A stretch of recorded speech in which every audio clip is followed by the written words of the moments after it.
नए साल के आगाज के साथ ही आज इसरो ने एक्सपोसैट मिशन को लॉन्च कर दिया। इस मिशन का मकसद ब्लैक होल्स का मुताला करना है। इसके साथ ही भारत ऐसा कारनामा अंजाम देने वाला दुनिया का दूसरा मुल्क बन गया। इससे कबल नासा ने पहली बार 2021 में एक मिशन को लॉन्च किया था।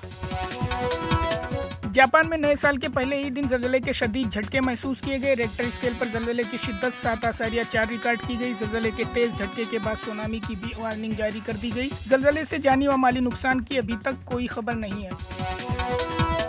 जापान में सुनामी की वार्निंग के बाद टोक्यो में भारतीय सफारतखाने ने एक इमरजेंसी कंट्रोल रूम कायम कर दिया है और भारतीय शहरियों को इमदाद और राहत पहुंचाने के लिए इमरजेंसी हेल्पलाइन नंबर और ईमेल आईडीज भी जारी किए हैं।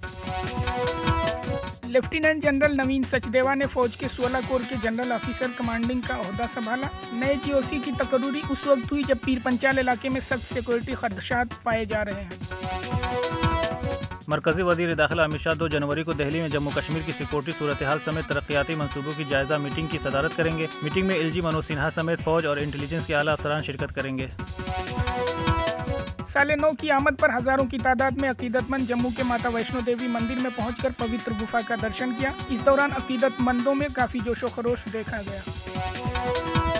पाकिस्तान और भारत ने अपनी जौहरी तनसीबात की फहरिस्तों का तबादला किया। 1988 मुआहदे के तहत दोनों ममालिक हर साल 1 जनवरी को एक दूसरे को अपनी जौहरी तनसीबात के बारे में बाखबर करते हैं।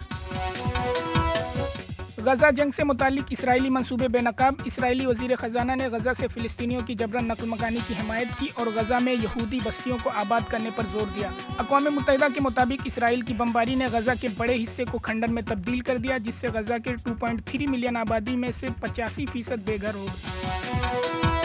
ऑस्ट्रेलिया के बेहतरीन सलामी बल्लेबाज डेविड वार्नर ने नए साल के पहले दिन वनडे क्रिकेट से रिटायरमेंट का ऐलान करके सबको हैरान कर दिया। वार्नर इससे पहले टेस्ट क्रिकेट से रिटायरमेंट का ऐलान कर चुके हैं। पाकिस्तान के खिलाफ सिडनी क्रिकेट ग्राउंड में खेले जाने वाला तीसरा टेस्ट मैच उनका आखिरी टेस्ट मैच होगा। मजीद अपडेट के लिए लॉगिन कीजिए www.etvbharat.com।